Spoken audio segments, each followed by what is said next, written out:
अवसर दिया, बहुत बहुत आभार, धन्यवाद। आप टोकोगे तो एक कविता और सुननी पड़ेगी।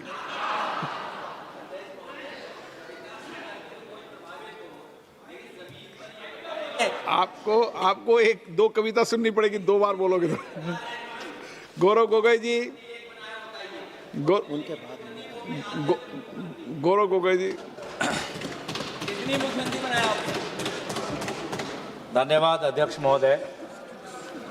आज इस विशेष सत्र में मैं अपने पार्टी के तरफ से जो संविधान का 131वीं संशोधन है उसके विरोध में अपने पार्टी की तरफ से अपनी बात रख रहा हूं। सर, अभी हमने कानून मंत्री अर्जुन मेघवाल जी की बात सुनी और कहीं उनके बातों से लग रहा था कि शायद पहली बार सदन के अंदर महिला आरक्षण पर चर्चा हो रही है।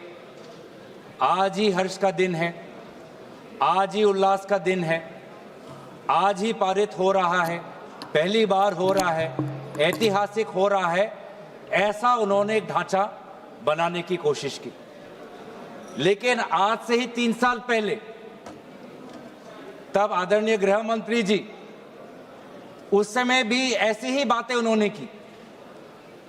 और अगर आप दोनों के वक्तव्यों को सुनेंगे तो मुझे लगता है कि 90% आदरणीय गृह मंत्री जी ने उस समय जो कहा वही आज कानून मंत्री जी ने पढ़ के हमको दोबारा सुनाया। उस समय भी आदरणीय गृह मंत्री जी ने हम सबको श्री गणेश करने के लिए आह्वान जलाया था कि आइए, इससे 2023 से पहले 5 बार महिला आरक्षण पर विभिन्न प्रकार के कानून लाए गए हैं। इस बार तो प्रधानमंत्री मोदी जी उन्होंने एक सशक्त कदम लिया है, इस बार हो जाएगा। उस समय भी ऐसी बातें थी और उस समय भी हमने यही बात की थी जो हम आज आपके सामने कर रहे हैं कि हमारी पार्टी कांग्रेस पार्टी महिला आरक्षण के पक्ष में है, पर कृपया महिला आरक्षण को आप सरल करिए ताकि महिला आरक्षण जिस समय कानून पारित हो उसी समय लागू हो जाए और 500 जो हमारे 543 है लोकसभा की जो वर्तमान जो हमारी ताकत है उस पर लागू हो जाए, उसको परिसीमन के साथ मत जोड़े। उस समय भी ये बात कही, आज भी हम ये बात कह रहे हैं। उस समय भी हमने ये बात कही थी। लोकसभा में आदरणीय हमारी कांग्रेस दल की नेत्री श्रीमती सोनिया गांधी जी ने यही बात कही थी कि हम महिला आरक्षण के पक्ष में हैं, पर इसको आप परिसीमन के साथ मत जोड़िए। और अगर आप महिला आरक्षण आप वर्तमान उस समय में 2024 के इलेक्शन में ही लागू करिए, उस समय भी हमने ये गुहार की थी। उस समय हमको आदरणीय गृह मंत्री जी ने कहा कि नहीं, डिलिमिटेशन कमीशन करना पड़ेगा। और मैं आदरणीय गृह मंत्री जी को मैं उनका जो स्पीच है उनके उसके ही मैं भाषण में एक लाइन उन्होंने कही थी जो मैं आपको इस सदन के इस चर्चा में लाना चाहता हूं। उन्होंने खुद कहा कि जैसे ही लोकसभा चुनाव पारित हो जाएगा, मतलब 2024, उन्होंने खुद कहा कि जैसे ही लोकसभा चुनाव पारित हो जाएगा तुरंत जनगणना होगी, तुरंत परिसीमन होगा, तुरंत महिला आरक्षण लागू होगा। अब 3 साल में ऐसी क्या बात बिगड़ गई? 3 साल में ऐसा क्या बदलाव आया कि लोकसभा चुनाव के बाद बस 2 साल ही हुए हैं और अगर आप इस विधेयक के statement of objects and reasons पढ़ें तो खुद आज सरकार यह कह रही है कि जो अगला जनगणना होगा, जो अगला परिसीमन होगा, उसमें काफी समय होगा, काफी समय लगेगा और काफी उसमें डिले होगा। ये दोनों बात अलग है। स्वयं 3 साल पहले गृह मंत्री अमित शाह जी ने सदन में परिसीमन और जनगणना को महिला आरक्षण के साथ जोड़ते हुए हम सबको आश्वासन दिया कि जैसे ही अगली सरकार आएगी तुरंत जनगणना होगी, तुरंत परिसीमन होगा। और आज भी ये कह रहे हैं कि परिसीमन का, जनगणना का काम शुरू हो गया। अभी कुछ समय पहले आदरणीय गृह मंत्री अमित शाह जी ने कहा कि घरों की संख्या शुरुआत हो गई, घरों की संख्या कितनी है शुरुआत हो गई, और फिर व्यक्तिगत जनगणना उसकी शुरुआत होगी। तो क्यों आपने ही बिल में कह रहे हैं कि अगला जनगणना, अगला डिलिमिटेशन एक्सरसाइज में काफी समय लगेगा? तो इसका हम क्या समझे? इसका हम ये समझ सकते हैं कि कहीं ना कहीं आप वास्तविक रूप से महिला आरक्षण के पक्ष में नहीं हो। आप बार बार महिला आरक्षण में विभिन्न प्रकार के अटकलें ला रहे हो ताकि महिला आरक्षण को और पीछे किया जाए। और बाद में हो, जो बात आसानी से हो सकती है, जो बात सरलता से हो सकती है, उसमें आप बार बार पेचीदा अटकलें लाके उसमें आप विलंब ला रहे हो। तभी आप 2023 में अगर आप हमारी बात सुनते तो 2024 में महिला आरक्षण आ जाता। और आज भी हम कह रहे हैं कि इस महिला आरक्षण को आप परिसीमन के साथ मत जोड़ो, महिला आरक्षण लाओ। वर्तमान में जो हमारी ताकत है 543, उसी पे आप लागू करो, हम पूरा आपका समर्थन करेंगे। 2029 में लाना चाहते हो, कृपया लाइए।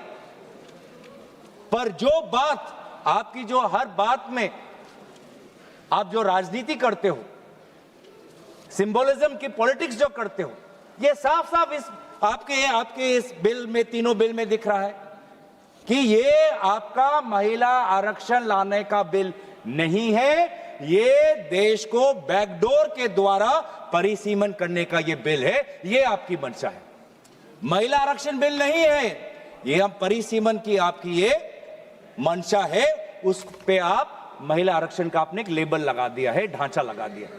कितनी दुख की बात है, कितनी शर्म की बात है कि अब महिला आरक्षण को ही आप ये ढांचा मिला, महिला आरक्षण ही आपका सुरक्षा कवच बना आपकी राजनीतिक मंशा को छुपाने के लिए, और कोई आपको विधेयक नहीं मिला।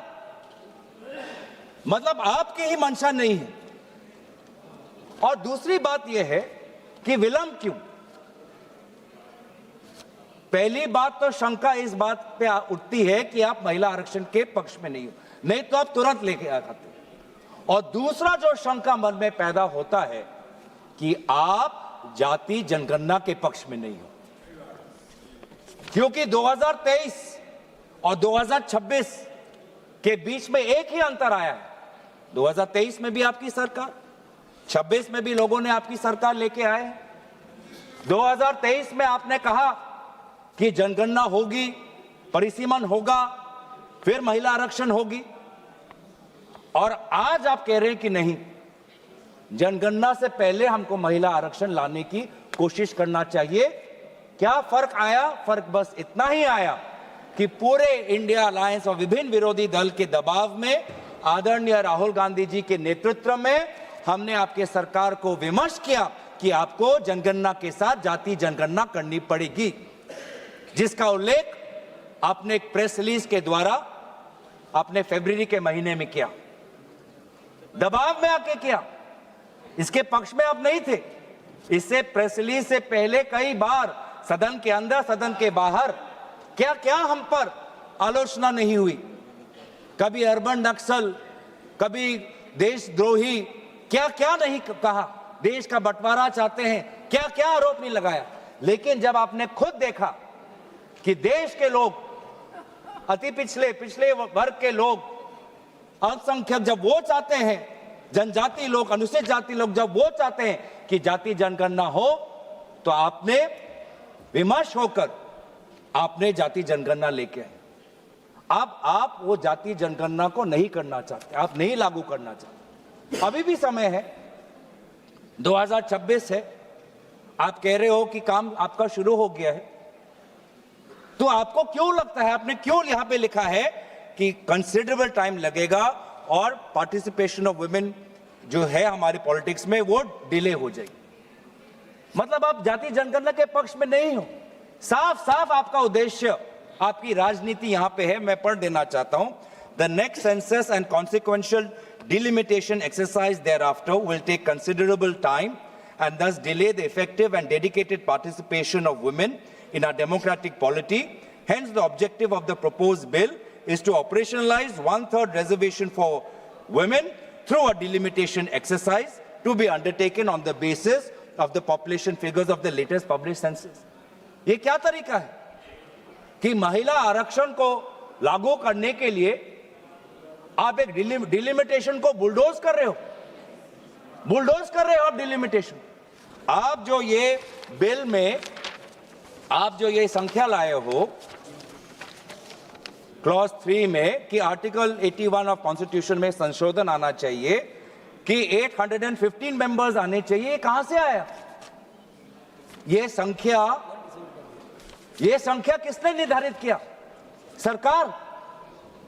और इसीलिए तो हम इस बिल का विरोध कर रहे हैं कि आज सरकार अपने आप, जो संविधान में लिखा हुआ है कि जो अगला सेंसस होगा 2026, उसके बाद डिलिमिटेशन होगा, आज सरकार ने वो संविधान का पूरा आर्टिकल 81 को खत्म करके खुद अपने आप को ताकत दे रहा है कि नहीं, सेंसस के लिए नहीं हमको रुकना, और अपने आप हमने चुन लिया कि 815 करना है। ये संख्या कहां से आया?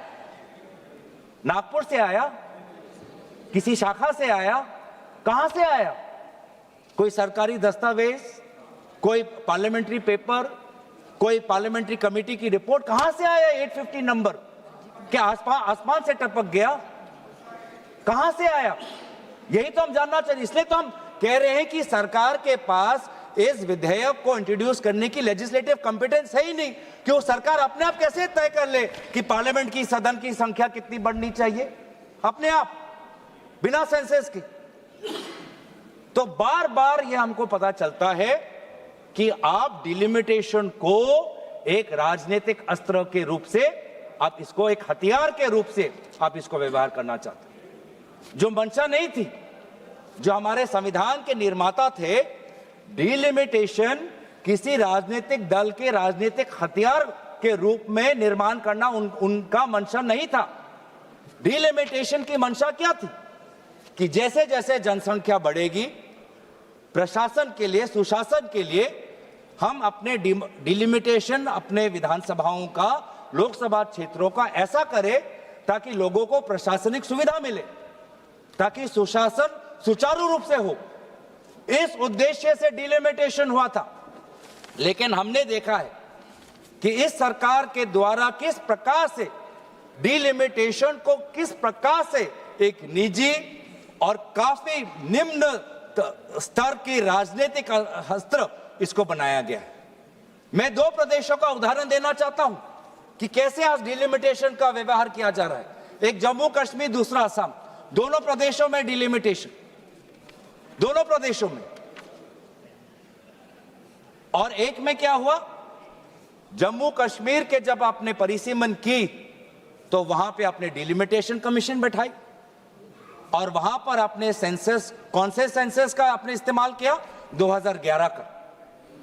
और दूसरे तरफ आपने असम में परिसीमन की, वहां पर परिसीमन की दायित्व खुद केंद्र चुनाव आयोग ने ले ली और वहां पर परिसीमन के सेंसस के आधार पर हुआ 2001 पर। आप सोच समझ सकते हो कि भारत में 21वीं सदी में 2022 से 2023 में लगभग वो 1-1.5 वर्ष के कार्यकाल में भारत के 2 प्रदेशों में परिसीमन हो रहा है। एक 2011 के सेंसस के आधार पर, एक 2001 के आधार पर, एक जगह डिलिमिटेशन कमीशन, एक जगह चुनाव आयोग।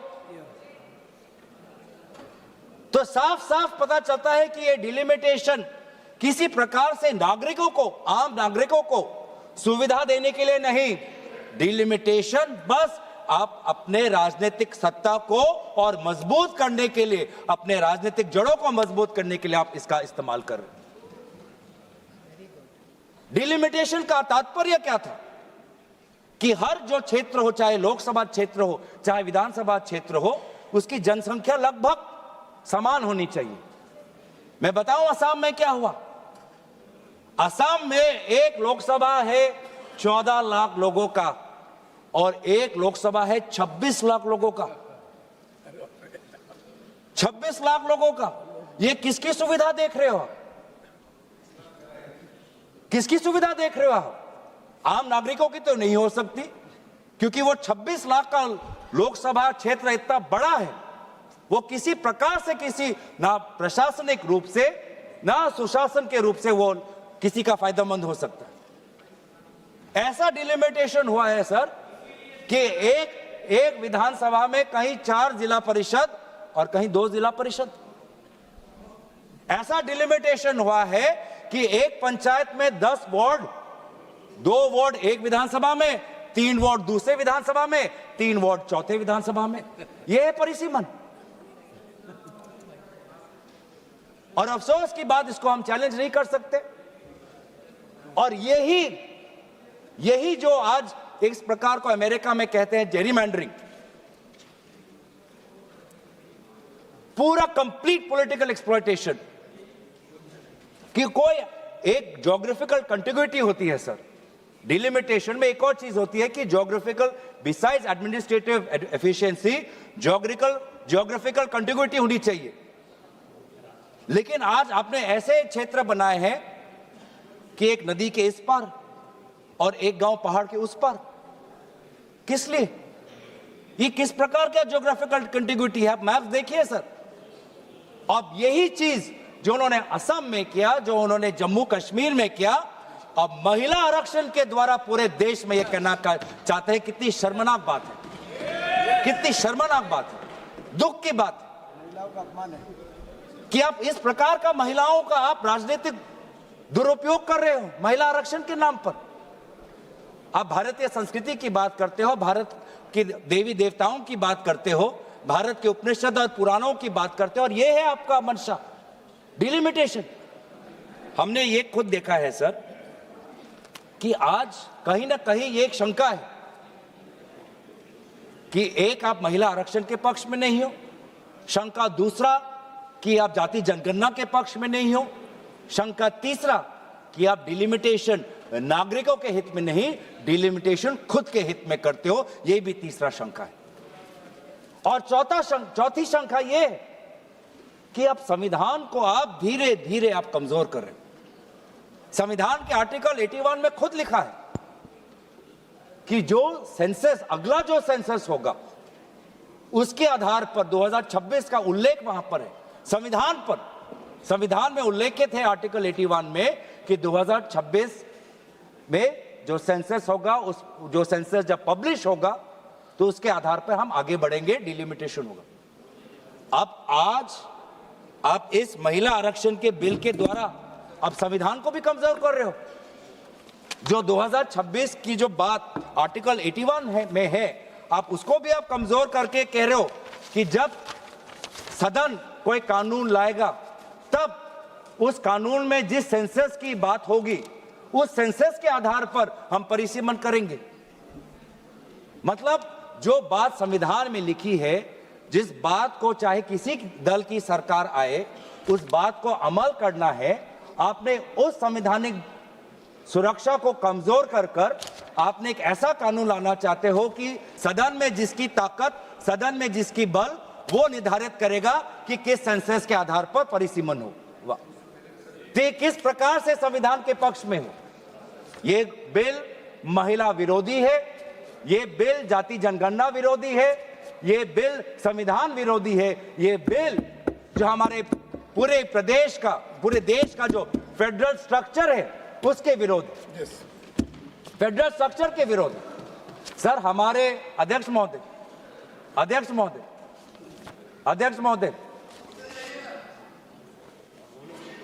हमारे प्रदेश जब हमारे देश में जब राज्यों का जन्म हुआ तो उस समय जनसंख्या नहीं देखी गई थी, भाषा देखा गया था। भाषाओं के आधार पर एक लिंग्विस्टिक रीऑर्गेनाइजेशन हमारे प्रदेशों को हुआ था। कहीं कहीं जो हमारी एथनिसिटी है, नॉर्थ ईस्ट के जो ट्राइब्स हैं, उनको पता है कि वो एक बड़े ग्रेटर असम के पार्ट में हैं, लेकिन कहीं ना कहीं उनको अपना परिचय बचाना था, अपने भाषा का परिचय, अपने एथनिसिटी का परिचय, अपने परंपरा का परिचय, और इसीलिए वो ग्रेटर असम से, ग्रेटर नॉर्थ ईस्ट फ्रंटियर से वो निकलकर उन्होंने अपने सेपरेट स्टेटहुड की मांग की, जिसके कारण स्वाभाविक रूप से उनकी जनसंख्या कम हुई। आज वो जो मांग उन्होंने की, अपने परिचय की, अपने स्वाधीनता की, अपने भाषा की, अपने जाति की, अपने परंपरा की, आज उसके लिए उनको प्रताड़ित किया जा रहा है, क्योंकि जनसंख्या के आधार पर उनकी कभी ताकत इतनी होगी नहीं कि सदन के अंदर कोई नागालैंड में का होकर बुलंद अपनी आवाज रखे, कोई अरुणाचल का होकर बुलंद अपनी आवाज रखे, कोई मिजोरम का होकर बुलंद अपनी आवाज रखे। आज भी हमारे भारत देश में कई ऐसे प्रांत हैं जो स्टेटहुड की मांग कर रहे हैं।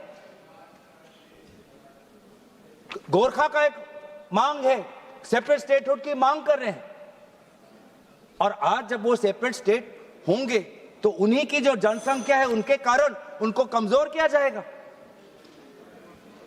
तो आपने जो एक विषय है, जिस विषय पर हमारे केसी वेणुगोपाल जी ने कहा कि हमारे जो पूर्व प्रधानमंत्री हैं स्वर्गीय इंदिरा जी, स्वर्गीय अटल जी, उन्होंने पूरे जो हमारी फेडरल बैलेंस है, संतुलन है, उसको बचाने के लिए फ्रीज डाला था पॉपुलेशन सेंसस में 1976 और 2001 में, एक बड़े एक सोच के साथ। आज आप उनसे भी परे हो रहे। आप तो कांग्रेस के स्वर्गीय प्रधानमंत्री इंदिरा जी से तो बड़े अपने आप को समझते हो, आप स्वर्गीय अटल जी से भी अपने आप को बड़े समझते हो, जो एक अटल जी से भी, स्वर्गीय अटल जी से भी अपने आप को आप बड़े स्टेट्समैन समझते हो। तो जो आज ये पॉपुलेशन की जो बात है, एक संतुलन की बात है, जिसको मैं काफी बारीकी से समझना है, फेडरल स्ट्रक्चर को के बैलेंस को पकड़ने के लिए बहुत सबको साथ, सारे प्रदेशों के मुख्यमंत्री, सारे विभिन्न दलों के साथ बातचीत करनी है। उसको आप महिला आरक्षण के नाम पर सबके बुलडोज कर रहे हो आप।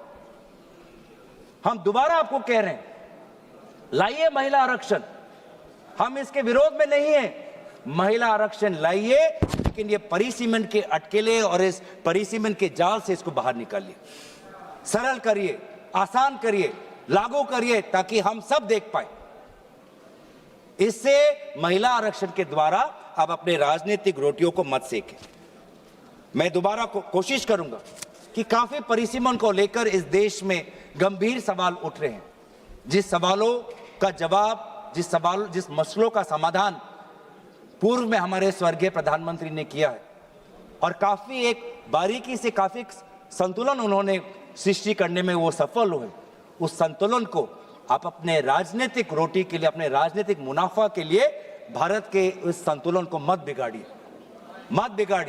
आज भी हम एक, जैसे राहुल जी ने कहा है कई बार कि हम यूनियन है एक स्टेट्स के, इस यूनियन में चाहे स्टेट की जनसंख्या बड़ी हो या स्टेट की जनसंख्या कम हो, जनसंख्या के आधार पर उनको राजनीतिक रूप से उनकी ताकत को आप कम मत करिए या बढ़ाइए मत, सबको तवज्जो मिले, भारत की जो हमारी अखंडता है वो अमल रहे और भारत हमेशा सशक्त रहे। इसीलिए परिसीमन पर गंभीर चर्चा हो और इस प्रकार से बुलडोज ना करे।